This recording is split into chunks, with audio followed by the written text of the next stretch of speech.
Hello everyone, my name is Ian, and I'm here with... Jim. You might know him from, a bunch of videos that we did on the old channel, and that we've done on this channel. Because guess what we're going to be doing today? We are talking about the very first year of gaming wildlife. Because we made a bunch of videos in that, probably about 50 or so videos in that first year. Ooh, wow, yeah. And yeah, I just thought this would be a fun, because Jim's got some free time for spring break, and so we thought it would be fun to sort of just look back on some of the videos that we did together. Also, because, I've been here with you from basically the get-go, even though, before I was in an episode, I remember being backstage helping with things, and just, so I feel like this will be a really nice stroll down memory lane. Oh, yeah. Lots of old things we've done. From foundations to sketches to, we'll talk about some of the earliest things that would kind of just show where we would go with the 100% Honest series.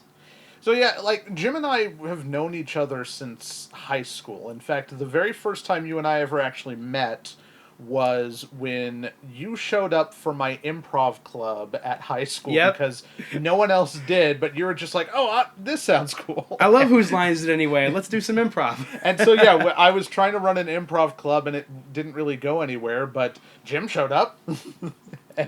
And thus the rest is history. We've done, I can probably tell you a brief glimpse into my old YouTube channel, Lone Road Productions. Jim showed up, oh god, did the voice in the clock. That, we might actually have to do a separate episode just looking back at the old videos. Yeah. In fact, that's an idea I've wanted to do for a while, just go back onto my own personal history on YouTube. Because I've been on YouTube since literally the beginning, but it wasn't until this channel that I really started to do stuff. So yeah. How many movies did you make in high school? Because you made a bunch of different little things. We did 3 feature-length films, although feature-length just because they're more than 40 minutes apiece. And then several short films for the Wild West Film Fest. Which was a thing that used to happen, but this is about gaming wildlife, the very first year. So, yeah, I thought we'd look at a couple of the videos. Do you want to start with the very first one? Sure, let's jump in on that Proto Gamer. So, yeah, this is the Proto Gamer. I did look back on this for a Geeks Welcome episode, but it might be fun to sort of get Jim's perspective as well. Because you... Did you help at all with this, with the Proto Gamer? Honestly, it's been so long, I don't remember. I know I definitely helped with the Omni Gamer, yeah. But the Proto Gamer, I'm trying to remember what that one was like. So, some of these I haven't watched in years either, so seeing, it's almost a reaction video as well as a commentary video, because it's been so long for some of these. Because, you never like watching yourself, it's... Yeah. It's oh boy.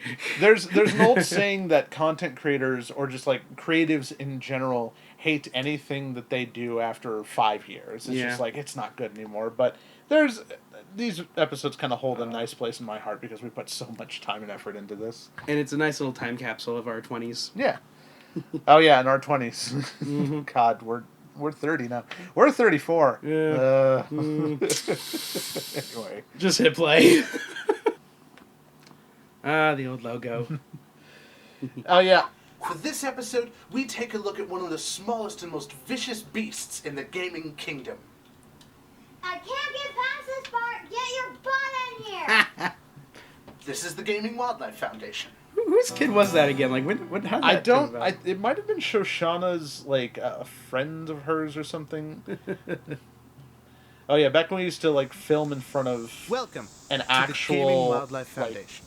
A very wildlife. much for-profit organization dedicated to the study of the species of animal known as the gamer. I am your host, Master Charles Davnow Bates. Master Bates. And I am the owner Yeah. of this here It was a wildlife bad facility. joke for the sake of being a bad joke. We house over 80,000 different species of gamer, including the hardcore, the casual, and various other predators and prey alike. Oh, so many things to come. Okay, yeah. We Let me- house do you over wanna talk about the 80,000 costume and different everything? species of gamer. The what? including The costume, hardcore, how that all the came about? casual, Oh yeah, and various so I remember pausing on this for my reaction because there were so many random ones that we just never ended up doing stuff for.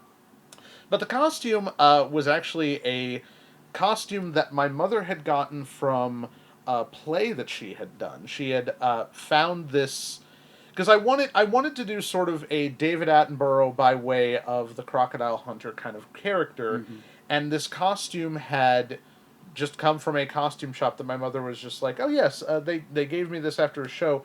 Could this help you out? And I'm like, oh yeah, this looks perfect because it kind of has a crocodile hunter feel to it.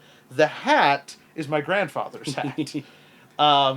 And then the ascot was just an ascot, and I don't really have that anymore because it kind of fell apart after a few years. You know, the thing is, like, and this was kind of like the big draw, the heart and soul of it, like Charles, because you know, again, like you mentioned, this kind of David Attenborough character. It was just this real fun spoof on the nature documentary meets video gaming culture, and having like a face of it, a character who you would kind of come to develop over the course of the videos, like who was he really, and how much of this was like just him being a rich dude having too much time on his hands. Yeah. And it gave the show a unique identity and something that we could just kind of have as a draw. I always like that. Yeah, I like Charles as a character, and I definitely toyed with the idea of who is he. If you've ever seen, because I recorded recently, I don't know when it's going to get aired, but I recorded recently a reaction to Crack.com's Honest series. And their guy, I think his name is, it's Rob or something along those lines, but he shows up in a lot of places, and people always have that same reaction of like, why are you here? We didn't invite you. Who are you? And I kind of wanted Charles to have that same reaction. Like he's treating this like they are animals in an actual kingdom, except they're actually people. He's just wandering into random people's houses and recording them and talking about them while they're sitting in the room. and the humor comes from, it's just like, did we invite you? Are you allowed to be here? Why are you here? But yeah, also all these different names, I literally don't. Oh, so many. Yeah, I mean, oh my god. So, I didn't know you had the Sex Goddess gamer on there from the get-go. Wow. Oh, yeah. That was a later one we did. That was... Xbox, Sony... I would talk about different factions of gamers. The COD faction. Yeah, we never actually did anything on Call of Duty. We did Sonic. We did Hardcore, Alpha and Beta. Yeah. We did a lot of those. Almost all of them. Almost all of them. We didn't really do anything on Xbox or Sony factions unless you count the Microsoft and Sony Honest episodes. I feel like we did something where we had like different types of like console-specific gamers, but maybe I'm misremembering. We'll get there eventually. Yeah. And prey alike. Our team of I'm gonna try experts to and read those. research I don't know. assistants have dedicated their lives to studying these creatures in their most natural of habitats. This video series will help educate the public on the culture, the eating habits, the fashion, the mating rituals, and above all else, the personality types of the animals within the See, gaming even from kingdom. the get-go, we had like some jokes Our within the first episode editing. Just like, takes 'cause one of you'll the see that a lot vicious with like the and editors just predators. making jokes Oh, yeah. with the text, and That- even from the get-go, that was like, what? Yeah, that was... Mating habits? What? So yeah, I did most of the editing for the first year when we... and then we had an editor take over during year 2 and on. But I... So, yeah, there was always this idea that behind the scenes, the people who are filming this or making this are just like, this guy's a complete nutcase, but let's have fun with it and film it while we can. And so there was always the personality of the people who are actually putting the video together, and Charles, who's kind of off in his own world. Within the kingdom. One that has plagued society for years, but never seems to get the attention of the public. Mostly because they disregard this beast as going through a phase in his or her life. This is the Proto game. Oh, the music. So much nostalgia today. People have asked about this song before. I don't know where it comes from. I only know that I got it as an Apple loop on GarageBand because I used to edit these on a Mac computer, on a Mac laptop. And I just pulled a random loop one day. I've tried to find this song since then because I don't have it anymore. I don't know where it went. I assume it's like some public domain music that you can find somewhere. Maybe, but every time I try and look it up, my computer's just like, I don't know what this is. I don't know where this comes from. So Is it the same with the that little guitar dun dun dun? that I recorded myself. Ah. That was just me on an E minor chord just going bling bling bling. That's it. And then the song that we used later was written by Nathan. Nathan actually put that together. This is another great example of just some of the documentary stylings, like with a lot of the film work, the panning shots and the zooming in and out of focus while Charles is doing random things. We really wanted to make this feel like a TV show. Like, we kind of filmed it in the way that they would do a TV show because we've never known what we're doing. We don't know how, that's kind of the secret of a lot of YouTube content creators. They kind of just make stuff up until something works, and then they go, okay, let's just do that. So, like me and the people who helped me make this show at the beginning, we went to film school, and so we learned a lot about pre-production and storyboarding and how to like schedule stuff like this. And so a lot of the early episodes followed the same structure that a TV show would, but then you kind of have to not do it like that if you're doing a weekly web series, because we've all had day jobs. We've never been able to make just YouTube our full-time job. So scheduling like a TV series when you're not making any money doesn't really work. It's like you're constantly working on television pilots. One thing I definitely picked up from you and all the stuff that I've seen you film is you were always one of those people who was like, you need to know the rules so you can know when and how to break the rules. Yes. And so, like, you would often talk about, like, what you'd be applying from film school, from just film technique, and how and where you would break it. Talking about, like, when we would, like, not doing the 180, rule or things like that. So like all these little things, and I'm not one of the ones who went to film school, obviously, but I always kind of enjoy. This is one of those cases where like you like hanging out with a nerd because then you kind of like siphon off some of their nerd knowledge, and I feel like I learned a lot about film stuff just from like watching you work. Yeah. And I'm curious about how modern YouTubers would take stuff like this, because YouTube's almost been around for 20 years, and there are people who are doing actual like film theory based off of web series as opposed to based off of television series. Yeah. And so I'm curious how I'm curious how film school would be now, because I graduated film school probably 2012. Yeah, so it would have been about 11 years ago, right when right around the time that everyone was doing a web series, and now with streaming and everything, how does an actual production organize itself now that we've had over a decade of streaming? Who knows? Yeah. Gamers that the Proto gamer adopts. Its love of junk food, its utter dedication to its gaming, and the way it traps and devours its prey. The most distinguishable trait of the Proto Gamer is its utter inability That's a to Logitech finish PS2 controller, by by the way.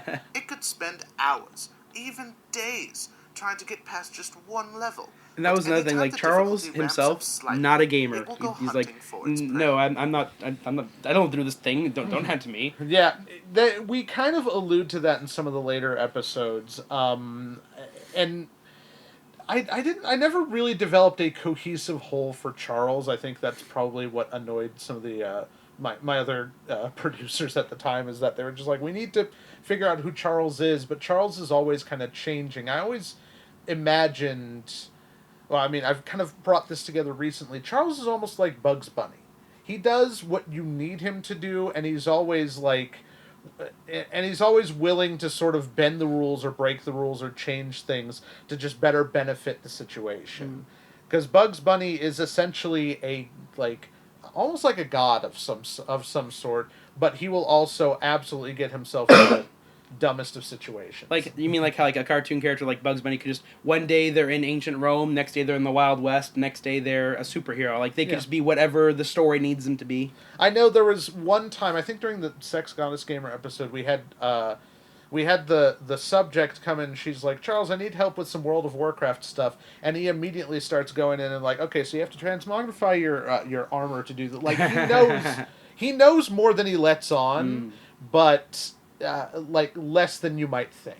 But at least early on, there was kind of this theme of Charles being the outsider, looking in, the non-gamer. So, like, this was not his thing. This was what he was trying to, like, learn about and investigate. Because, yeah, that's another thing that I wanted to do with this show, is to try and create it into a, like, we're looking at gamer culture, but no one had ever really tried to understand it. Like, there was so much terminology and so many phrases and words that gamers used, and nowadays even the term gamer is mostly used ironically, like very tongue-in-cheek, like, oh, hello gamers, and like you wouldn't actually do that. And so I wanted to try and kind of be a pioneer in a way and be like, can we actually figure out what it means to be a gamer?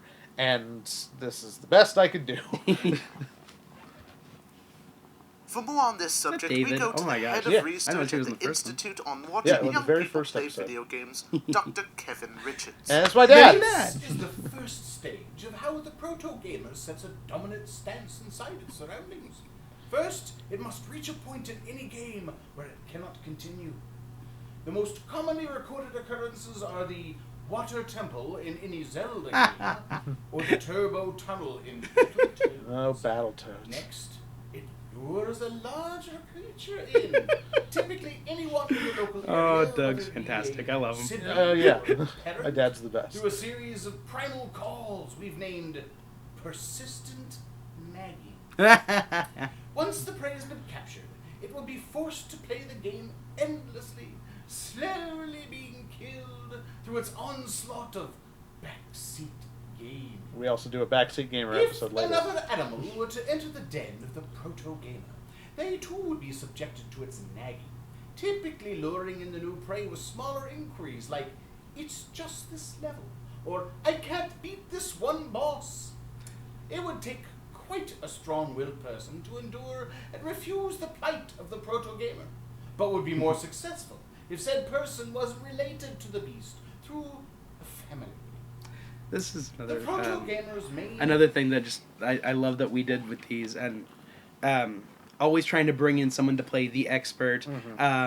You know, again, we kind of do that with the 100% Honest series as well with, like, you know, I'm some random CEO or some employee, but this is like, we're going to have this expert in whatever branch of gaming studies to talk with Charles, you know, again, very documentary style interviews, and they'd sometimes have, like, silly names or accents, and that was always just so much fun. I like the relationship between Charles and the experts was also something that I really wanted to dive into. The experts have information, but their information is almost always incorrect, but it's incorrect in a very, like, humorous way. Whereas Charles, like, the experts are wrong, but they think they're right. Charles is frequently wrong, but tries to get stuff right. And then the subjects usually, although we break this rule from time to time, are just normal people trying to just get about their day, and they're just like, I don't know why you're here, but, you know. Yeah, so it's normal people as the subjects. Charles is almost like how the outside world perceives gamers, and then the experts are how people who have no idea what gaming is think they understand gamers. It's, like, very multi-layered. Prey is usually an older, more slow-moving animal within the ecosystem. One would consider when looking at the proto-gamer, in comparison to its prey, that the proto-gamer would be able to fell such a rotund, large, and fat beast. Call me fat. What is the Yeah, reason we like playing so with the successful fourth in wall. all of its attacks? In 95% of cases, this is due to the environment the proto-gamers caught up. They were born this way. They were merely introduced into a Yes, world he's of Irish now. It had nothing to do with the fact that it had taken us a while to film and we forgot what his Family accent member was. begrudgingly goes along with helping them, hoping one day they might be able to complete an entire game by themselves. Or at least grow an appreciation for the world of gaming itself. But in most cases, the prey will fall, and the proto-gamer will persevere, further feeding its insatiable lust for control. He does this to me every day. Will you please help? As with all species No. of gamer, the proto-gamer must learn to adapt on its own so it can become a productive member of society. No, I'm not doing that level again! Without any outside help. For the Gaming Wildlife Foundation, I'm Master Charles Davenau Bates. Good night. Let's get out of here. And so it begins. Oh yeah, Derek. Yeah, Derek helped us with episodes 1 and 3, and then, you know, he had a full-time job, so he wasn't able to help us out beyond that.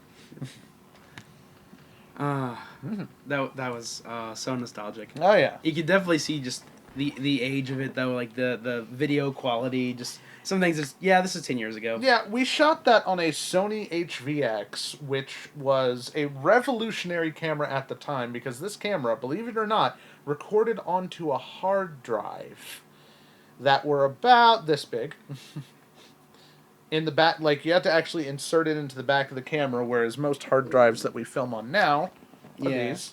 And even this is like an outdated one. Like most people will film on micro SD Now, cards. was that the one that you got from KU? Because you had like that big Yes. camera that you like borrowed from the department. Yeah, Oh my gosh, so- that was so cool. Yeah, we used borrowed equipment during the first year, and then after the first year, we were able to get just enough money to get that Yeah. and that. And I mean, it made sense. I mean, because again, you came from the university's film departments and you knew the people there, so being able to just go back and talk with them and rent or borrow equipment or whatever, I don't know what you did. Yeah. I feel like that's a really great resource you had access to. Yeah. And then they tore down the old building. Oh, they did. I miss Old Father Studios. It was really fun. Yeah. All right, so let's move on to the Omni Gamer. So this is the first one that I remember like, having any involvement You with. haven't seen true Um, multitasking until you've seen this particular creature at work. Probably because I knew Philip from the Fascinating. Skull Hall. We This were in is the same Gaming dorm. Wildlife Foundation. So yeah, that da-na-na, that's just me on my guitar. Trying to do too many things at once is said to be almost scientifically impossible, as most creatures just don't have the brain process to undergo such a demanding task.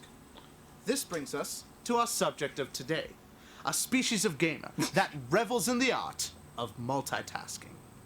This is the Omni Gamer. This was 10 years ago, according to YouTube. Yay, Coming Lance. from the Latin word meaning Lance. every, We the love Omni Lance. Gamer is a subterranean species harboring a great disdain of both the light and the outside world. It subsists on a diet of mainly the snack brightly open food, window there. candy, and highly caffeinated beverages. While every individual in the gaming kingdom has a preference for a specific type of console, the Omni Gamer will usually be found using every Same console controllers available, last time. as Of its name course. suggests. Caution was needed while venturing into the home of the Omni Gamer, as it is a very skittish creature and may flee when startled. We can see as we enter the lair of the Omni Gamer that it's a bit of a scavenger, feeding off of a lot of free samples of candy and any other foods that it can find. It will only rarely go out for fresh food. I guess when it's ever necessary. I love how serious you take that. Oh yeah, I definitely wanted this to be. Hi. Entered the lair Yeah, without I wanted this like it's the same process as Michael Caine with the Muppet Christmas Carol. He wanted to take it completely seriously, and that adds to the humor. So I Exactly. wanted Charles to be a serious character, but yeah, like we change our minds for this all the time because it's just about, does this help reflect and make the episode funnier, or does it detract from stuff? And so yeah, for the first few episodes, I took Charles completely seriously. He's not trying to be humorous or silly. He's trying to be like a serious documentarian, just doing a subject that's very odd and peculiar. disturbing the creature, but it was alerted to our presence. Thankfully, staying away from the creature's food and gaming resources kept Big us old out bullet of Tootsie harm's Rolls. way. Yeah. On this expedition, we had with us our own wildlife expert on multitasking species, Robert Bobson. We see here the Omni Gamer playing Silent Hill 2. You can observe the way he moves through this maze that he's played this before. Now, at the same time, we can see in the background a walkthrough for another unrelated game, a playlist of dubstep music, and a movie. And in case it wasn't clear, his inspiration for that character was totally what's his name, Muldoon from Jurassic Park. Oh yeah. He was totally like, I'm gonna be like the hunter from Jurassic Park. Was it Robert Richard? I can't remember his name, but the hunter, the clever girl guy, that guy. Oh yeah. Yeah. So yeah, Lance he's so much fun. And we're still friends, and we still see him from time to time. But yeah, this was his first. I'm not sure how many Gaming Wildlife things he did with us, but He did a lot of them. yeah. He was definitely part of there was about like 9 people at one point who helped make Gaming Wildlife, and he was definitely one of them. Excuse me, that like, I don't know, we just loved having Lance around. We're still friends with him. We still like Lance. We still love having him around. Yeah, we still love having him around. He's awesome. He's always inviting me over for tea. It's just as you get older, you find it harder to schedule time for your friends, just because that's just That's hard to do. So yeah, so we got Lance here, and then we got Philip again, Shoshana's brother, and I knew him from college. And the thing I'll always remember about this episode, like I don't remember why exactly I came along. I was like gonna help with like I think I was helping like setting up lights or something, just some crew work. And then because the apartment was so crowded, I ended up having to just hang out in the bathroom with Shoshana and Ray, and I don't remember why Ray was there either. But like we just kind of hang out in that bathroom the entire time. She shows up in one scene at the very end, but then she... Oh, right, delivering the pizza or something, yeah, right? she's the delivery driver, and yeah, she ends up delivering that, and then we end up having her be a main character in the Alpha and Beta episode. And we end up dating for about a year. Yep. Oh my gosh, the Gangnam Style video. Okay, anyway, Gangnam we'll get there. Yeah. I don't understand the second walkthrough. Oh, he is playing a second game at the same time as the first. This is what defines the Omni gamer. Not only does he play any type of game, but also that he plays multiple games at once. Yes, they're quite good at multitasking. The Omni gamer is playing Silent Hill 2, making a Silent Hill map in Minecraft, and watching the movie adaptation of the game. It seems fantastical, but all these different entertainments have his attention at the same time. This is called How ADHD. is he able to do all of this? It's not that difficult. One of the more astounding facts about this species is that while it can play all games legitimately, it is also able to cheat in any and every video game ever made, Codebreaker. including games which aren't supposed to have cheats. This came out in 2012 is when we started doing the web series, and a lot of the stuff that we reference is like PlayStation 2, GameCube era, mostly because I had done a lot of PC gaming at this point, but I didn't really have a PS3. I didn't have a 360. The only console I had was a Wii, which you'll see show up in the first few episodes. But also, those were the consoles of our high school years, which Yes. I mean, that's what you tend to gravitate towards, right? Yeah, and then it wasn't until later that I started to actually get into some of the other consoles. But for the most part, at this point, I had a Nintendo console and a PC, and I didn't really have anything else. So you'll see us reference PlayStation 2 and GameCube and Xbox quite a bit. It's been reported that the Omni gamer, while good at games, is better at cheating. Where does he find these cheats if they don't actually exist? Dude, it's called the internet. It's not clearly Yes, this known fable where thing or called the how internet. The Omni gamer finds his cheats or how he implements them. It's one of those great mysteries of the gaming world. Internet. Again, like just I mean, random dude, and then these Look experts who at don't his know what they're screen. talking about. God's sake! He's playing as Pyramid Head. Is it possible? How does he do that? Okay, modding, emulation, internet. It isn't that hard. The weird thing about this is, looking back on this, it almost feels like this would have worked best in 2007, 2008. If this whole thing would have come out around then, I feel like it would have had a much bigger impact. Like, this... I hate to say this, I don't really make stuff that's topical. A lot of my stuff ends up being very dated. But if this was more of a time capsule of, I would say, pre-2010 internet, rather than 2012 when it finally came out. Just a few years behind the curve. Yeah. But, that is something that I end up doing a lot, is I end up making, time capsule. It's more just, in this moment in history is what this kind of content looks at. Even the Electronic Arts episode, I later found out, was just, very dated, but it just really resonated Well, with I mean, people. if you think about it, all of the 100% Honest series episodes are, here's what this company is doing at this time. Yeah. Which, on the bright side, does mean it's really easy to revisit them and do updates later, because things change. But yeah, they're always going to be like like you said, a time capsule of that time. Yeah. I'm hungry. Excellent. The Omni gamer appears to have run out of food. We have a rare opportunity to see the Omni gamer get fresh food for itself. Now, he doesn't want to venture too far, being a none too social creature. Hey! He also It's like, why is Charles Why- here? He is well, not no. welcome here, very obviously. Excuse me?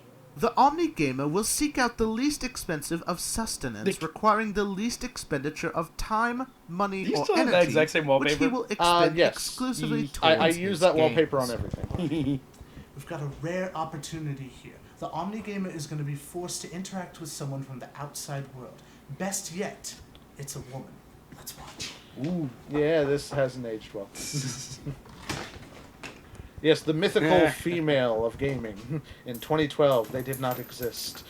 Just slam the door. Tim, are you kidding me? Yes. We should get out of here before the feeding starts. The process can be quite violent. Oh my god. And then we just threw a bunch of cardboard What at the it. heck? That editing though. So, as you can see, the Omni Gamer is quite the fascinating specimen. Just don't get in its way when it starts to feed. You see, gamers are not people. For the They're Gaming animals. Wildlife That's Foundation, true. my name is Master Charles Davenant Bates. Good night. Ah, yes. Didn't survive. Except that he did, and he's perfectly fine. So, yeah. Oh yeah, there. Assistant cameraman. Oh, yeah. My first credit. Assistant cameraman, Mr. James. All right. I've put this off for too long. Okay. Let's talk about gamer girl syndrome. So, this episode, I don't know how much of this I'm going to keep, but it's going to be very interesting. It's the first episode you did, but it's also, like, very gatekeepery. Like, there's no way around it. It's a very gatekeepery episode. I wanted to, because this is what a lot of people did in 2012, is that they tried to sort of see both sides of the situation, and so I tried to do something that was, like, that was very tongue-in-cheek in the whole, like, you know, the fake geek girl trope, which has shown up since the very beginning of the internet, essentially. And nowadays it's made fun of, rightfully so, because it's a really dumb idea. Yeah. And so I tried to write an episode that toyed with this, but it's not great, because it's really kind of awful. But you know, and call a spade, it is a product of its time. I mean, let's not pretend that we didn't, as a society, go through this whole idea of girls aren't geeks, girls don't play games, and so to be guys who, you know, have grown up in that environment, of course we're gonna comment on that in this kind of context. I'm not trying to say that, you know, we were in the right or anything. I'm saying, like, it, again, this is 10 years old stuff. Yes, it was wrong then, it is wrong now, but I mean, again, time capsule.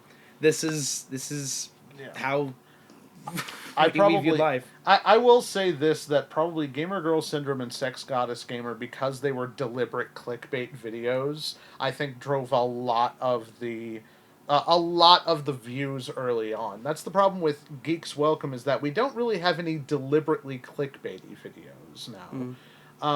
We don't have any that could potentially piss people off. It's mostly just like us making funny sketches and us doing more honest episodes. Hey Ian. Look. 69,000 views. Nice. Ah, yes. It's the joke that everyone loves. All right. Do you want to watch it? Let's do it. Let's do this. There we go. Putting on the anti-cringe helmet. Can fight through this. In this episode, we take a look at one of the rarest beasts in the gaming kingdom. I've been playing this game for over an hour. I'm such a nerd. Oh my god. Playing this game I'm such a nerd. This is the Gaming Wildlife Foundation. I think we're going to need the text for this, because it might not be... The kingdom of gaming has existed for over 30 years. How long did it take for you to start getting, like, bug bites and rashes from all the wild? Oh, I had a ton.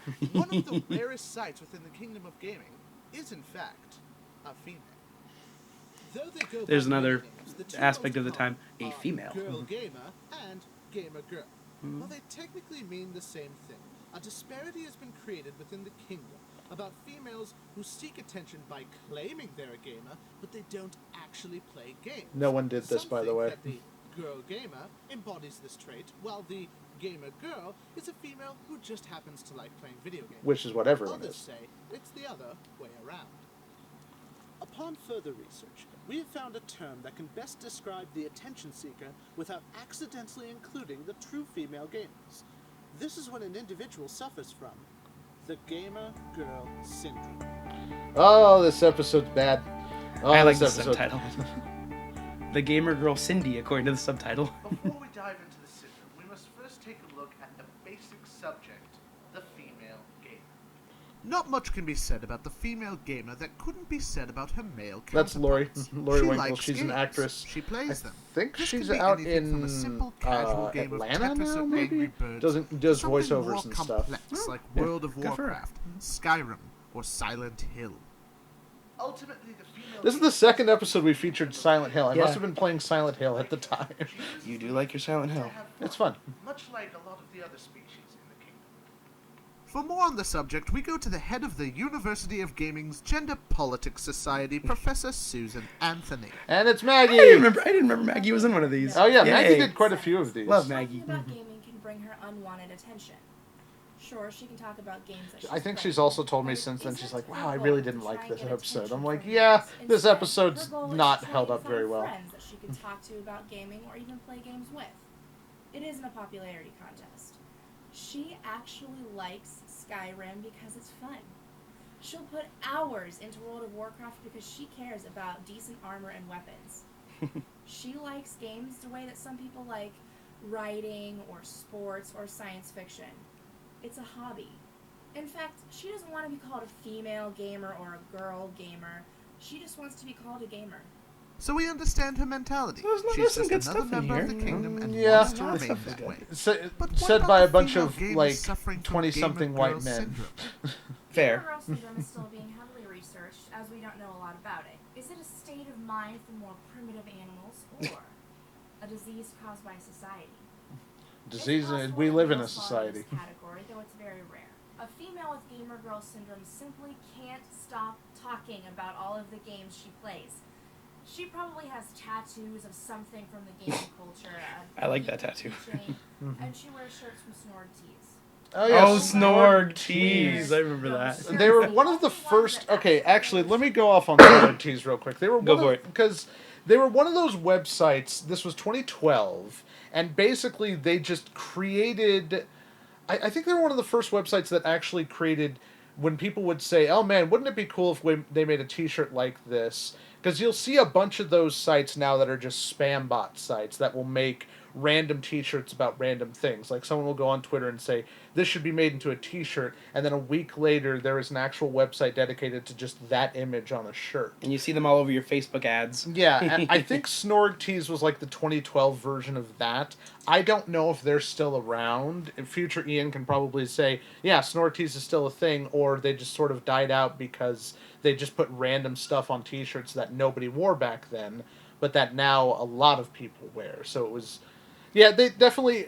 I remember hearing someone say that in the early 2010s, there was such a big push to make For Him magazine for gamers that a bunch of websites tried to sort of capitalize on that. And of course, it's also playing off the idea of like, you know, it's advertising, right? So you're going to get really attractive people to wear these geek shirts. And again, this was like when kind of geekiness was kind of becoming more and more popular. Mm-hmm. So people would kind of be like, no one that attractive is wearing a shirt about that. Like that's not going to happen. Mm-hmm. And that's kind of the trope playing off here in the video of the Snorg Tees. But now there's like actual algorithms on Facebook and Twitter and so many stuff that will just generate ads based off of, oh, did you look at this one image for 5 seconds? Let's generate an entire website about stuff like that. And it's all algorithm based. And I think 2012 was sort of the beginning of us seeing this start to, you know, capitalism ruins everything is what I'm trying to say. Yeah. Are the models posing for the pictures? Yeah, this is exactly girls it. Suffering from gamer girl syndrome. You can spot someone with gamer girl syndrome fairly easily. Imagine the most popular girl in school, or some random celebrity from Hollywood. Now, instead of them talking about fashion, themselves, or something equally cliche, they talk strictly about games. Those who have gamer girl syndrome have found that certain antisocial gamers will pay them tons of attention if they so much as mention Halo, Call of Duty, World of Warcraft, or Mass Effect. Observe as this female gamer He's with me. gamer girl syndrome Oh, yeah, takes down that's a simple Jim. beta male. Importers too? I play on Reddit all the time. Really? Me too. Yeah, I have all the achievements. Wow,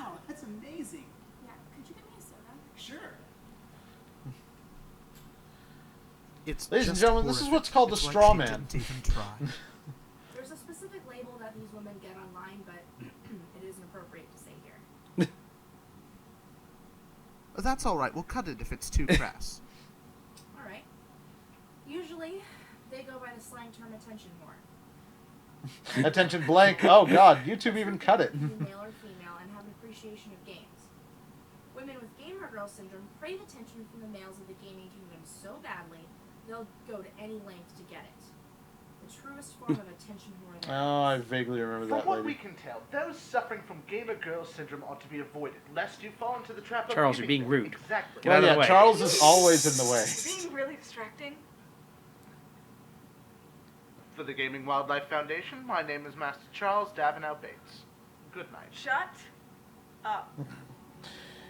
Again, alluding to the idea that Charles is just not welcome anywhere that he goes. I wrote like 6 different versions of this script because I really wanted to get it right, and even now I'm like, I don't think I did it very well. I feel like, given the content and the style of the time, I don't think there was going to be a way to get it right. Also, I appreciate the you credited Brittle Floss in there because we used the sticker on the computer. We did. Love Brittle Floss. Yeah, Brental Floss is hilarious. So Elder Nerd and Alpha and Beta, I think Alpha and Beta was the beginning of me going, okay, I need to backtrack from GGS because GGS, I remember there was, at the time I tried to get advertisers to invest in like a Gaming Wildlife website, and there were several people who literally contacted me and said, we're not interested because Gamer Girl Syndrome is such a like negative stereotype of an episode, we don't even want to associate with you. And I'm like, maybe there's a problem here. So, slight commentary about behind the scenes stuff. After the Noob vs. Noob and Tabletop Super Hard, this was around the time that I realized we can't just keep making the Foundation series because it takes up way too much time. So I started to do sketches and other types of videos. The first one that I did was the Resident Evil 4 episode, and then the EA are a bunch of dicks, which is just a short sketch. So in addition to the Foundation episode, we started doing other types of videos, and I think this is definitely what ended up getting us success, because after how many weeks would this have been? Probably about a month or 2 months after our first video, we made the Electronic Arts PSA, aka if Electronic Arts were 100% honest with us. Which one would you like to take a look at? I don't know. I guess we could start with EA are a bunch of dicks. Yeah, this one's fun. And now, Gaming Wildlife presents trying to explain why Electronic Arts are a bunch of dicks to someone who doesn't play video games. Man, EA keeps trying to nickel and dime me for all these custom weapon upgrades in Dead Space 3. Microtransactions. Make custom weapons. You don't understand. I want to progress further, but I need to pay microtransactions if I want to continue. Is it hindering your progress in the game at all? Yes. No, but I want a cooler gun that's unique to my gameplay style. Well, if you want something cool, you're going to have to pay extra for it. Why don't you instead use the guns that the game designers made instead of something that you threw together haphazardly? It's not just that. Like, Dead Space 3 came with 13 Day 1 DLC that cost an additional $50 to the $60 I already spent on it. Does it hinder your progress in the game? Well, no.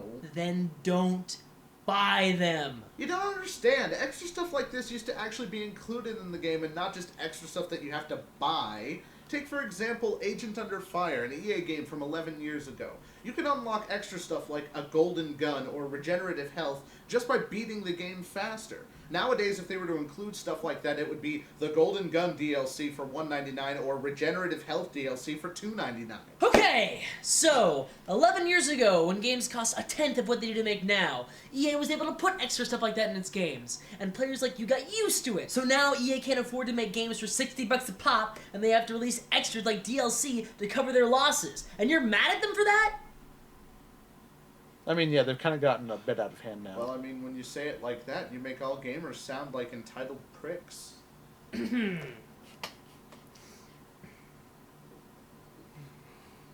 It does become an issue when you talk about like predatory practices with always kids. on DRM. So it's okay when Steam does it, but not when EA does it?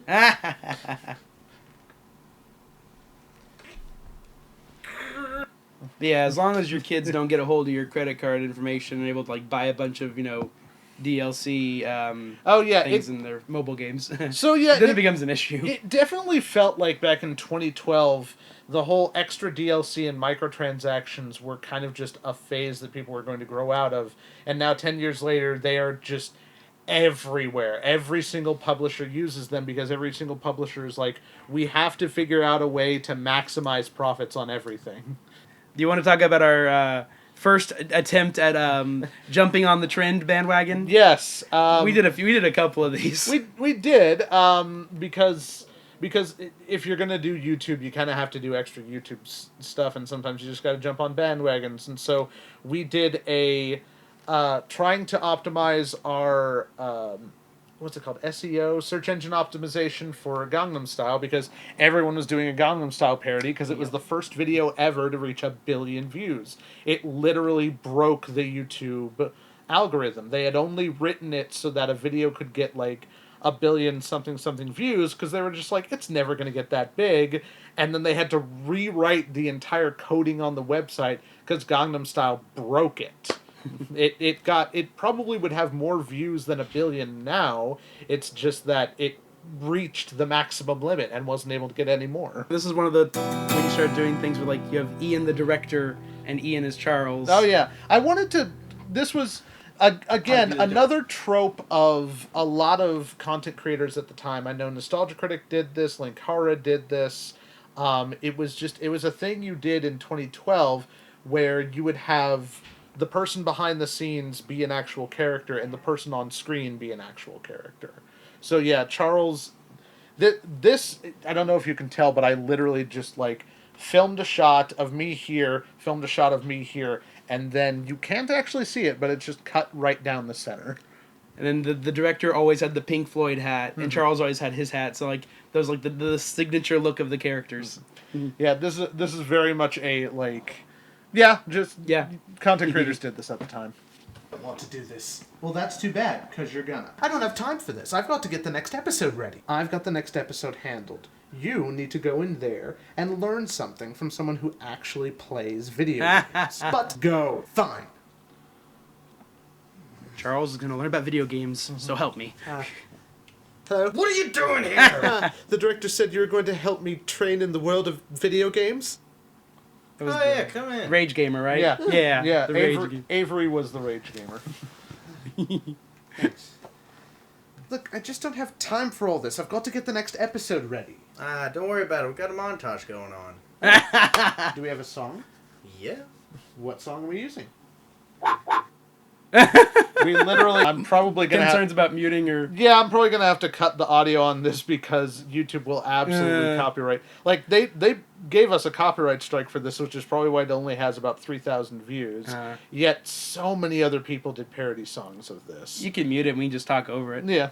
Shot for shot, read... I literally had the entire music video, and I took notes down on every single shot, and I wanted to do a complete one-to-one shot recreation of Gangnam Style. Yeah. But with, like, humorous elements replacing some of the other stuff. Mm-hmm. So, yeah, let me turn down the volume so that way we don't... In fact, I might just... I don't know. I'll see if I have to cut this out on the YouTube, because I assume... Curse you, YouTube copyright algorithms. Because I assume YouTube's definitely going to be like, nope, you can't do this. This is a copyrighted song. So now that we're no longer in copyright strike zone, I think this last part here was us promoting a live stream that we were going to do. Button mash and wave the Wiimote around. You didn't actually teach him anything? We're not teachers. Find someone who knows how to teach next time. We're not teachers. What the hell are you talking about? Never mind. Yeah, that was Gamer Gangnam Style, which only got 3,300 views, which is really sad, but but yeah, I'm wondering, because one of our Geeks Welcome videos got a copyright tick against it because it was the reaction to the Rob Guys videos, and it got which is weird because his video must have copyrighted music on it, but he's got 21 million views, so did he not make money off of that? I don't know what happened there, but and I noticed that if you get a copyright strike on certain videos, YouTube will not promote it anymore because either you're not making money or the other person isn't making money. Like, that video only got about 90 views, so I think that's partially why Gamer Gangnam Style never got more than a few thousand. Let's go to horror games next, because that was such a, it's right at the bottom. Oh yeah, this was one that we definitely, like, you could see we started getting a bit more experimental with some of the things we would do with with the Pirate Gamer, with like new like camera angles and stuff. With the Horror Gamer, just we got kind of meta with some of these things. Yes. It's just kind of but also the Horror Games episode is us doing this because we used to do, there's a film festival here in town called the Wild West Film Fest. And every year in October, they would do a horror film festival where in 48 hours you have to write, film, and edit a horror film. And so instead of doing the Wild West Film Fest, we would do horror-centered episodes. And we actually got pretty much, I want to say all of them were featured at the Wild West Film Fest because it used to be, we used to know the people who did them. And so every time they would be like, this one's not up for any awards, but you can watch it because it was made by a local group.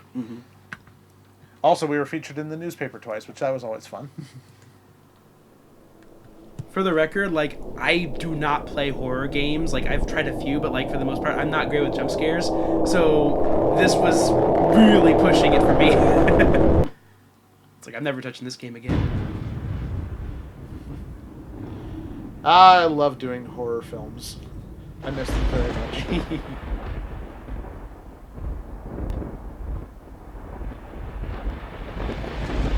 For this episode, we take a look at a genre of game designed specifically to scare the individual. This is the Gaming Wildlife Foundation. Yeah, we really got experimental with some of these. The very first season was just like... Well, you were fresh out of film school. You wanted to try things, and that's the fun of it. And this was Dan's old place, yeah? Oh, yeah. We shot a bunch of videos here. Now then, horror games have always been a bit of a niche market, simply because trying to sell a game on the idea that it's going to scare you is a hard sell. Now, there have been games that have seemed to hit the mainstream with this idea. A few examples are the Clock Tower series, the Alone in the Dark series, the Resident Evil series, and the Silent Hill series. Another Silent Hill. Of course, the horror genre will always of course, exist, it makes sense but here. as of late, it has geared itself more towards the shooter action genre, where you fight off hordes of crazy monstrosities. There are less games nowadays about survival horror. Fewer. They do still exist. There's a game as of recently that has gotten a lot of attention from the gaming community, and is about that specifically. This game is known as Slender. Oh god. Slender. So for those of you who weren't around in the era of the internet that the Slender came out, this was a big thing. Like, Slender Man sort of became one of the, not the first, but definitely one of the like most popular urban legends of the internet, because someone found some old photos where there's this dude in the background who has a like bow tie. Or no, not a bow tie. Like, he has a suit on, but you can't really see his face. I don't know if face, yeah. I don't know if they were just fake, made through creepypastas, or if it was just someone found a weird distorted image and just created a story about it. But Slender Man just took over the internet around 2012. This is what catapulted Markiplier to the level that he's at. I know everyone knows Mark for Five Nights at Freddy's, but during the first year of his YouTube channel, he did every Slender Man game, and that took him from like a few thousand subscribers to 1 million subscribers in a year, because he just dove headfirst into all Slender Man. And yeah, so basically this whole episode is just like, let's make Jim play Slender, and I'm like, because I am so willing to do whatever I freaking can for you guys, I'll do it. I'm like, I'm never touching this game again. Yeah. I don't do horror games. Well, I love horror movies, but games, it's too immersive. and so it's just like with those noise canceling headphones and like all the little sounds, and it's like, yeah. And this was even before Slender Man: The Arrival, which is a much scarier game. This is just Slender the 8 Pages, the original one where it's dark, you've got a flashlight, there's 8 pages, and Slender Man will just pop up randomly. Like, they decompiled the game and looked at the code. It's random. He doesn't follow you. He will just show up at random points throughout the map, and you may or may not encounter him. No likey. Yeah, I do love the experimental nature of these videos. Every little sound. Hello, Alpha. God damn it, Charles! Don't scare me like that. Sorry. Oh yeah, this also Slender. continues the trend of like, so because I was someone he could keep using, I just kept playing the Alpha Gamer from the Alpha Gamer episode. So for a long time, I was just Alpha. Yeah. And then at some point, we kind of just let me be Jim. Yeah. You mind if I take some notes? We're doing a horror gamer episode this week. Fine, whatever.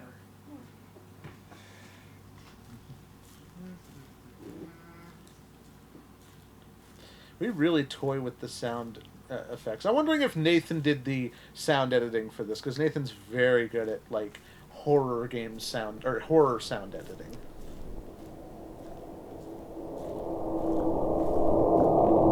Now, the best horror environments are the ones that can create a true immersive atmosphere.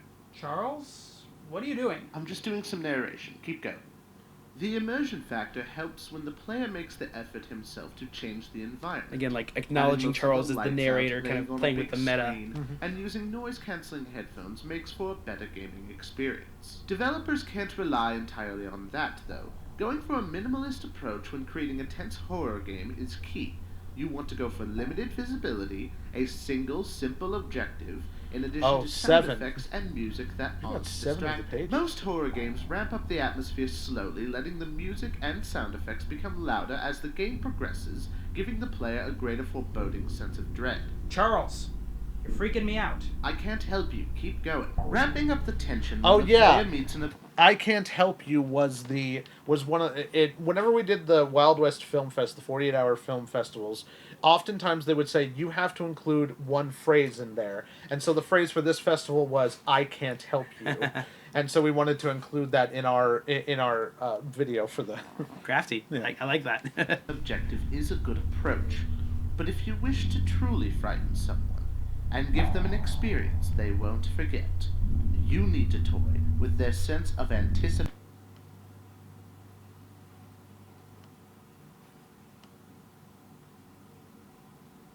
Power's still on.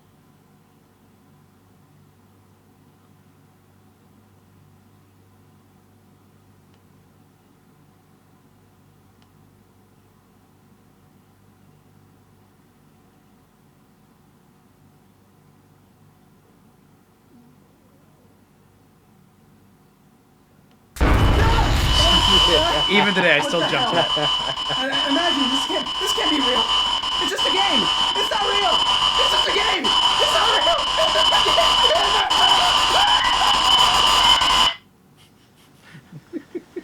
real. Remember, these games are playing off of your primal fears of the dark and the unknown. But don't let that blur the line between fantasy and reality. After all, it's only a game. It's just a game. It's only a game. It's not real. Right? For the Gaming Wildlife Foundation, my name is Master Charles Davinow Bates. Good night. So yeah, you were gonna see about the credits. Oh yeah, I wanted to see the credits to see if Nathan did the audio editing, because it's really good for this. Yeah, and I swear, like, we used the sound effects from the game. Like, so the thing with the hands is like the tendrils of Slender Man coming to get you, and so we kind of used the black gloves for that. No, I did the sound editing. Okay. Apparently I'm good at sound editing. Ian, Dan, and I were all Slender Hands. But yeah, oh my god. Oh yeah, so you got somebody else's walkthrough. I didn't actually get the 8 pages. But yeah, like, we've done many different horror episodes. There's Horror Games 2, which is right after we got our new camera, which now is a 10-year-old camera. We did There was one with like zombies or something in the house, or oh yeah, that was dying? horror games too. Oh, that was horror games too. Yeah. Oh. I don't know. It's been so long since I did some sort of a horror film festival. I would love to get back to my roots and do stuff like this again. But it's, freaking love doing the horror games episodes. Those were so great. That was definitely one of the more memorable ones. Like I just. So on the one hand, like, oh my gosh, watching myself act in some of these, I'm like, oh god, I hope I've gotten better. Mm-hmm. But like at the same time, it's like, yeah, there's just some really cool stuff that we did there. So like, I love it. I do love it. Mm-hmm. Like Sonic retrospective, the Electronic Arts episode, Tropes and stereotypes of women in video games. Oh yeah, that was literally an April Fool's Day episode. Oh, it was? I don't remember this one. Oh, okay, you're in it. So. I know a lot of these. Over the past year, we've heard a lot of public figures talk about the amount of sexism against women in video games. So today on Gaming Wildlife, we are going to take a look at some of the most prominent tropes and stereotypes of women in gaming. This is the Gaming Wildlife. I remember this now. No. What? No. What? But I just wanted Shoshana? No. Maybe we could... John? No. How about... Ian? It's me. What? Daniel? No. Lance? No! Lori? No. Okay. Maybe if we just try... Everyone! Okay, fine, we won't do the episode! Jesus Christ! Okay, look, I've got the script right here. I thought it was going to be a good idea. No. Maybe if we just took him... Slap me right across the face.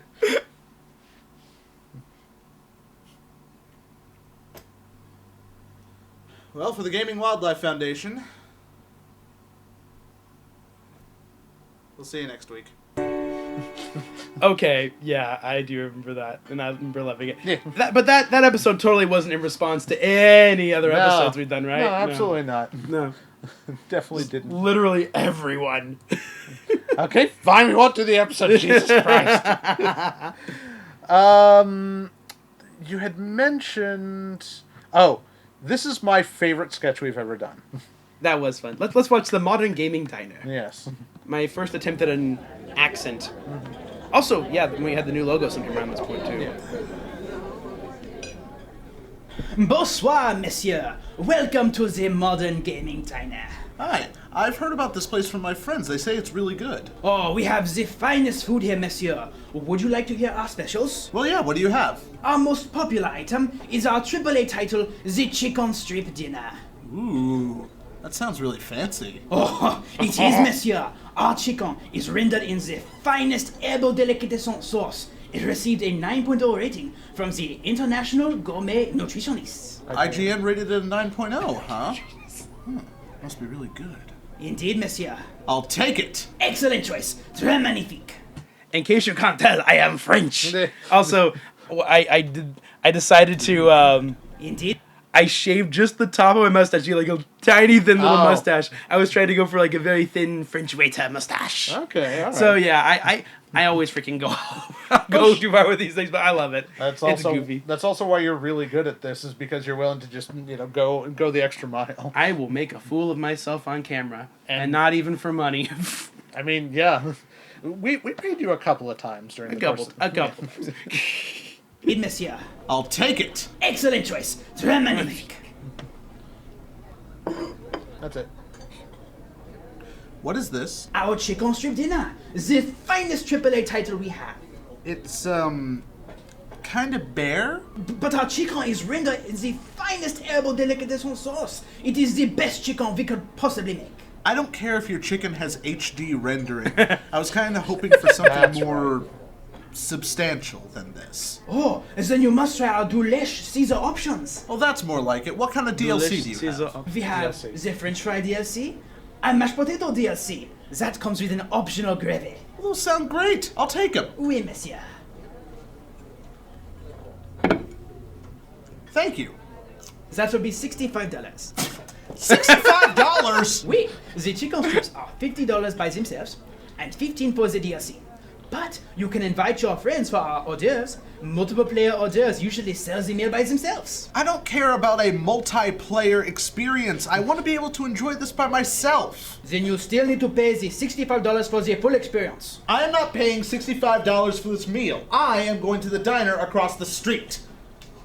Fine, leave! We'll survive on our AAA titles. Just you wait until we release our Aliens Colonial Marine Burger. It will surely be a success. How many times can I do this with my arm? Hello, sir, and welcome to the free-to-pay diner. Here is your complimentary pie. I get a free pie? Of course you do. Free pie. Thank you. This pie is incredible. Well, we take great pride in our work. Thank you. Could I get some coffee to go with this? Well, see, the coffee unlocks in 30 minutes, but if you pay $20, we'll get it to you right away. Jeez. I do really want some coffee. I mean, that's how Yeah. $20 coffee. that's how microtransactions work. Really good pie. John was always going to just come in with some random thing, like just sniff the money. Assault! Assault! Case in point. The director is currently choking on his pie. I had to actually like swallow it very quickly because I was about to start coughing. Salt on your 20. Oh, salt on the pie. But yeah, Was that at that was at Perkins. Yes. Yeah. So that was a thing we used to do. Is we would hang out late at night at Perkins and get like writing done and do filming stuff. Mm-hmm. And It's basically like an IHOPs kind of thing. Yeah. It's a, yeah. I don't know if that's a chain. I don't know if I've ever seen a Perkins outside of Lawrence. We did at this point we started throwing a lot of skits at the wall, and there's some really fun things in here. We're kind of gonna power through a few of them. Mm-hmm. So the first one was a sketch called Jace the Deck Ruiner, which I had just recently started playing Magic. Yep. Oh, and you got into Magic hard. I did. I still play Magic quite a bit. I have probably about 30 some odd commander decks. But like, so there was this one mechanic. This was milling, right? Yeah. Yeah, and this card lets you mill. And the thing is, like, there was probably commenters saying like, this isn't that good of a thing, but this was like the thing at the time. When you get into a new game, like you focus on like what's the meta now, like what are the good cards now. And then Ian eventually became an encyclopedia of Magic cards. But making a skit around a deck built around this card, but not just built around this card, as we shall soon see. Right. So this was just me sort of like channeling, because I was still doing the director as an actual character. Dan was doing a character of Dagmar, who was Dagmar. Yeah. And so this is the director and Dagmar talking about Magic. Dagmar is just a big silly goof. Yep. And now, Gaming Wildlife tries to teach their cameraman about Magic the Gathering. So to win the game, you basically have to take your opponent down to 0 health, you have to put 10 poison counters onto them, or you have to mill out their entire deck. What's mill? Milling is putting cards straight from your library to the discard pile, which is called the graveyard. So, if you run out of cards, you lose? Exactly.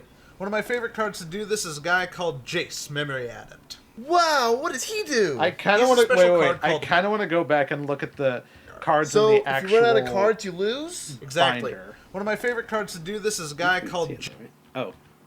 So like what cards? This is Gate Crash and Dragon's Maze. Yeah, because we got in at Return to Ravnica. That's when we started. Yes, that's when. Well, the first set we ever played was Dragon's Maze. Although Magic players out there will be like, "Oh, Dragon's Maze is a terrible set." It's like, yeah, but that's the first set we ever played Magic. I really liked Return to Ravnica. I liked the guilds. Return to Ravnica is great. Dragon's Maze is just not a great set. Well, it's not a good standalone set. Yeah. I mean, it's really. But yeah, so we've got Gyre Sage, Renegade Krasis, and I can't remember. It was the big trample 9/9 dude. Let's not go too deep into. But and there's also Wear and Tear. I recognize all these cards. Literally every single one. Memory Adept. Wow, what does he do? He's a special card called a Planeswalker. They're really hard to come by, this but is they're a usually big Magic episode. If you don't know anything about Magic, I understand if you want to skip over this. His second ability costs nothing and causes my opponent to mill 10 cards. 194,000 No, I you can't didn't. actually give you him. He's a pretty rare card, and I don't want to just give him away. The rest of the cards I gave you, though, should give you more than enough to be able to build a deck off of. What you want to do is you want to find 1 or 2 cards you really like, and then build the rest of the deck to support them. Okay, I think I got it. All right. I'm gonna go home, but you try and build yourself a deck using these cards, and I'll come back tomorrow, and I will play your deck, and we'll see how you did. Okay. All right, see you later, man. Oh, Dagmar. Oh yeah, this is So at the time, I was watching a series by Loading Ready Run, who is still one of my favorite content creators on there, and they were doing a series called Friday Nights. I kind of emulated this episode off of their style, where they would they do a sitcom of sorts about them being content creators. I was going to say that felt kind of like 80s, 90s sitcom. Yeah. And so, yeah, I'm emulating their style by doing this is essentially like a us being normal people style sitcom thing. And yeah, so this is very much meant to sort of attempt to be like that. Pass the turn. Okay. Draw. I will play a swamp. And put down the Ogre Slumlord. Now, all of my rats have death... Oh yeah, you don't need to explain all the cards. I want to explain all the cards. I'm sorry, I'm a magic player. This was my rats deck. I built a mono black rats deck during Return to Ravnica Standard, which was bad because it was a multicolored set. I don't know. It was it was a deck with a bunch of rats, and it was fun. Touch. You gotta get some creatures up soon, man, or else I'm just gonna peck you to death. So 4 damage to you, and I pass the turn. I play Jace. You found a Jace? You found a Jace? Wow. Milton. No, yeah, that's definitely the play. 1, 2, 3, 10. Okay. Quick little lesson. Jace is a great card, but by himself is completely defenseless. Because if you don't have any creatures up, attack for 4, Jace dies. No. Look, he's a great card, but doesn't work by himself. You basically just need someone up to try and defend him when you pull him out. So, draw, pass the turn. I play Jace. You have 2? Uh-huh. Okay. Milton. Yeah. Wow. Okay, there we go. Let's just keep going. That's how that works. Yep. 3, 4. Okay. Problem is nothing's changed. I've still got the 4 rats out on the field, so they attack for 4. Jace dies. Look, 2 Jaces is actually a really good deck. What you just need to do is find a whole bunch of cards that are able to either protect him or help him. Best way to do that would be a lot of defenders, some instants that work on milling or either protecting him or countering my spells. Got it? Got it. Alright. And pass the turn. I play Jace. How many Jaces do you have in your deck? I have a whole deck of them. What? Yep. Okay, first of all, Milton. You can't have more than 4 of the same card in the same deck. I play Jace. You don't have enough mana to play a second Jace. Milton. And you can't have 2 Planeswalkers out on the field at the same time. Why not? Because those are the rules. Well, I'm a newbie, and I just want to have fun. You still have to abide by the rules. I play Jace. You can't play another Jace! Milton, screw this. I win. Tilt out. Alright. Play a swamp. Typhoid rats. I attack you with everything. Both your Jaces take 4 damage. What are you going to do about that? I play Jace. God damn it! And this kind of became like a running joke of, you can't play another Jace. Draw, Oh, I forgot about this. and I play Jace. Yeah, I concede. Jace the deck ruiner. And everyone plays. That Jace isn't even good anymore, honestly. No. But it was such a fun running gag of, I play Jace. You can't play another Jace. But yeah, that leads us into the video called The Card Game, which is where you'll see. Yep. All right, fine. And again, you gotta rewind. Oh yeah, I keep watching these every so often and being like, it's okay, I'm buddy. trying to take inspiration from some of the stuff that we used to do. I so love that logo. Yeah. I'm just keep mentioning it. Ooh, All I right, still have that first shirt. I will tap out all my mana, and I will play Swift Justice and Boros Charm on the Boros Reckoner. This gives him lifelink and indestructible until the end of turn. So, I will throw Searing Spear onto him, dealing 3 damage to the Reckoner, throwing that back onto the Reckoner, doing that an infinite number of times, giving me infinite life. My head Your hurts. All right, I play It Did Not Happen on the Boros Charm, and It Did Not Happen on the Searing Spear, and payoff to you so that you don't attack me this round. I'll play 7 Tools of the Bandit to negate your payoff, and then I'll play Woboku to negate your damage, and summon Winged Dragon, Guardian of the Fortress, and Lesser Dragon. I play Zapdos Thunderstorm! Ha! 20 damage, all creatures! Well, then Storm Cage comes into play with Dr. River Song, and I will play the Jammy Dodger, defeat 1 enemy attack, and I will defeat your Zapdos' Thunderstorm. I play an Erupt, long range scan, all your cards are naked. I can see them all! Oh no. A Star Trek card. A Star Trek card. Avery? Knight takes King's Pawn? Dance! Alright, fine. Cards come off the table. Right. I play the Legion Loyalist and attack with everyone. They'll have Indestructible, Trample, and First Strike until the end of turn. 7 damage right to you. I play Big Juicy Steak on your Minotaur. I play Little Kids Watching on your Goblin, and Cardboard Box on your Medic. I'll play my Dragon Zombie and equip him with Dragon Treasure to give him plus 300 attack power, and then I will discard a card and use Magic Jammer to destroy 1 magic card, so goodbye Boros Reckoner. Now I play Vaporeon! Quick Attack! Now I play Alakazam! That's not how that works. That's, I mean, we are confused. Very much so. I am. And very much so. Well. Okay, well, I play the Doctor, and the TARDIS, and the Sonic Screwdriver, and gain 3 time points. I played Type 4 Shuttlecraft, piloted by Jadzia Dax. Damn it. Another Star Trek card. And now checkers. King me.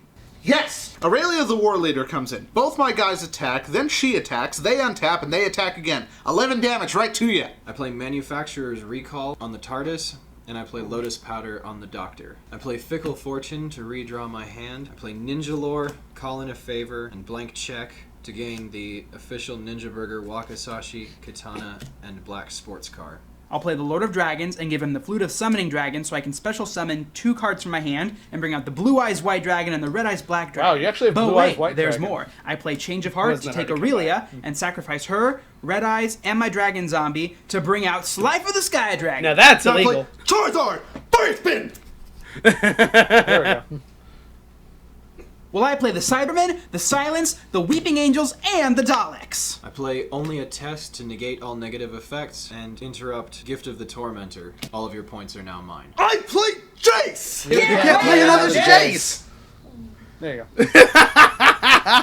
Alright, all that resolves, and our final result is... Bingo. Bingo.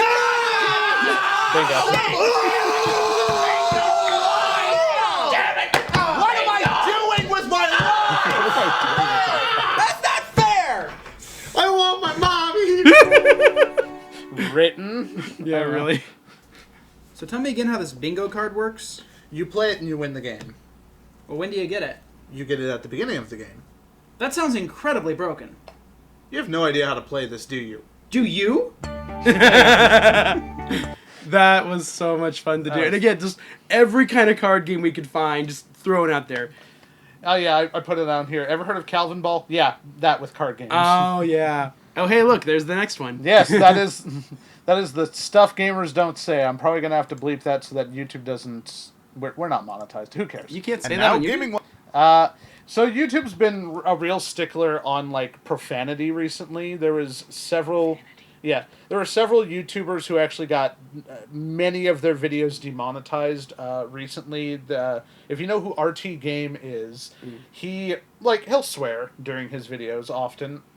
And so his end of year roundup for 2022 had several swears in it that YouTube demonetized. He then got in contact with YouTube Help, and they're like, let's take a look at this, and then demonetized 12 of his videos on top of that. And so it's like, So, really quick while we're at paused here, so a couple things I want to point out. So we had this long white folding table that we just stuck in the middle of the living room in front of the fireplace that could be used for, like, writing or editing or whatever, and we just use that as a prop. Like, that's the desk the gamer is sitting at. Yeah. We've got this beautiful stack of Magic the Gathering boxes in the back corner there. Oh, the yes, I do recognize that. That box right there in the middle of the screen, that is from my Legend of Zelda shield. I'm not sure why the box was there. But yeah, I miss that rocking chair. Yeah, so this is definitely a mid-20s just guy's apartment. This was our apartment. Yeah. Where we filmed a lot of stuff here. Mm-hmm. All right, but yeah, this is one of my absolute favorites. And now, Gaming Wildlife presents that gamers don't say. Hey, have you pre-ordered the Xbox One yet? I shouldn't spend money on this game. I'll never buy a digital game. I don't need to buy Final Fantasy VII again. Yes, you do. Yeah, I've beaten all these games. No, you haven't. Yeah, that's a fair play. No, it isn't. I'm gonna play some Wii Fit. No, you're not. Hey, the Wii Fit called me skinny. No, it I'm gonna didn't. play some Wii U. I love motion controls. Well, that was a completely normal convention. I make sure to always wear my wrist strap. All these Let's Play channels are so different. You know, we don't need to start a Let's Play channel. Sweet! QuickTime events! You know, I prefer using Kinect. Sweet! Karaoke Revolution! Valve sucks. Man, I love Electronic Arts. The film adaptation was so much better than the game. After buying all these Magic cards, my bank account is still in the positive. I love that line. After the Steam sale, my bank account is still in the positive. I gotta help this guy. He doesn't know how to play at all. This online community is so helpful. You don't like this game? That's cool. Remastered. You know, I prefer poker over this. You know what I need? More Guitar Hero peripherals. Can I play drums on Rock Band? I'm really good at it. Watch Dogs doesn't look that great. I'm really excited about Final Fantasy XIV. Gender politics in gaming is totally balanced. Duke Nukem Forever was totally worth the wait. I have absolutely no opinion about Anita Sarkeesian. It's a reasonable price for DLC. Modern games are so hard. Well, good game. That's it. I freaking love that because it's Before you close the door. Oh, no, sorry. That's okay. That's fine. What was- I was just going to point out some little things here and there, like, oh my And now gosh. Gaming Wildlife- First off, I missed that shirt. That Fi shirt. I've tried to find it again. I can never find it again. That, like, I got that from freaking Questionable Content. Oh, That's yeah. also where I got that shirt, too. The music plus science equals sexy. I haven't read QC in a long time, but Me yeah. neither. Yep. I mean, you just kind of fall out of webcomics after a while, but yeah, Yeah. this was. So yeah, this was Stuff Gamers Don't Say. I really want to make another one of these. We also had a couple new people, or new faces, at least for today's stuff in here. So we've got Brett, who was our friend from college, and another big Magic fan, hence a lot of the Magic scenes he's doing with you. Yes. And then Grace, who was my coworker, my previous job before I was teacher, which we actually worked out of my garage. So she was kind of like another person that would be like, hey, you want to film stuff? Yeah, and you guys used to do a shipping, a shipping thing out of the garage. Yep. Yep. So, you know, when you're trying to film things, any friends in the vicinity, you start looking for people like, hey, wanna act? Yeah. But this was a lot of fun. I really liked this. It was, yeah. You want to know something interesting? What's that? I've never been harassed online for just being a woman.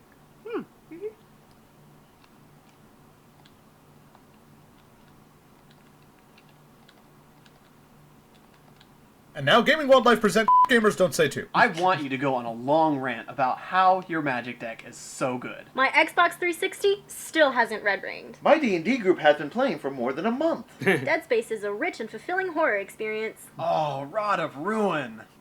Oh yeah, Rod of Ruin is a terrible Magic card, and he's sleeving it so carefully. I don't need to stream my gaming sessions. StarCraft. I finally beat all the I games think in my so. Steam library. I love Destiny. No, you don't. The storyline is great. Nobody likes Black Destiny's Lotus. storyline. Not important. We actually did rip up a real Magic card. I think it was a basic land. What a respectful thing I love for that other like players. you and Dan are on the TV. Nintendo 64 was not the best game system of all time. You know, I've never used an emulator. And Pirate Do Bay's I right there. want all your dual lands? Those dual lands are hundreds of dollars now. Jeez. No. Thanks for selling all my old games and systems, Mom. Let's Plays are such a fulfilling experience. This game is worlds better than the movie it was based on. What's that? Yeah, I can stop playing now. It's just an online match. I've never spent a dime on microtransactions. I have never pirated a game, and even if The I Pirate have, Bay I again. would totally admit it. I need more video game parody songs in my life. I No, do, I actually. really did quit Magic. Do I want to play a game? No. My PS4, Xbox One, and Wii U were not a waste of money. I found an original parody song about Minecraft. You know, I never buy a new game without beating an old one first. You know, I don't care about nostalgia. I should probably go back and finish that game I started last year. Wow, an original video game webcomic. I'm totally wearing pants right now. I never purchased DLC. I don't care about Half-Life 3. Amnesia really doesn't scare me. Hate Naughty Dog. I trust Electronic Arts. Do I want all your basic lands? Oh, hell yeah. Every single disc is in the right case. Hey, hand me that Mad Catz controller. Skyrim is best in vanilla mode. I'm happy that free-to-play games are so popular right now. I've never used GameFAQs. I sold all my old systems and games. No, I'm not subscribed to PewDiePie. I should probably play the tutorial level first. So let me tell you about my girlfriend. So I was talking to my wife the other day. So I was talking to my boyfriend the other day. So my roommate's buddy told me. Do you ever feel like the massive amount of gaming videos being posted to YouTube will water down internet content so much that the medium of film and video will completely die out and our way of life will cease to be? Yeah, me neither. Oh, yeah, this is the first...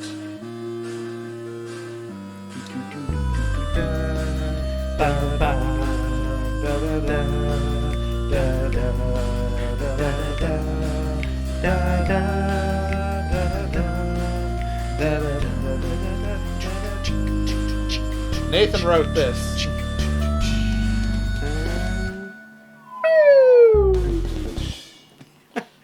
And that feels like a great place to wrap for the day. Yep. Nathan wrote that intro for us a long time ago because Nathan's very good at doing stuff like this. So yeah, this is us taking a look at the first year or so of Gaming Wildlife stuff. Various foundations, skits, and other things. And I definitely want to do more of these. This is fun. Yeah. I love this. This is a lot of fun. Maybe we can take a look at year 2 and dive into... Because we didn't really dive into the 100% honest. I've been sort of doing those as individual ones. We can definitely take a look at some of the other ones. But yeah, thank you all for watching. I have no idea how long this video is going to be. It might be... I might really cut it down, but it might be an hour. Who knows? Maybe make 2 videos out of it. Maybe. Again, more videos. Yeah. But yes, thank you all for watching. Like this. Subscribe to the channel. Give to our Patreon if you want to help us make more stuff. Comment below. We love talking to y'all in the comments. Yes, all the things. And now I have probably 3 or 4 videos that I have to edit because because that's what I do. A lot of editing. Thank you all for watching, and we will see you next time that we have some free time, which who knows when that's going to be. Yeah. Catch y'all later.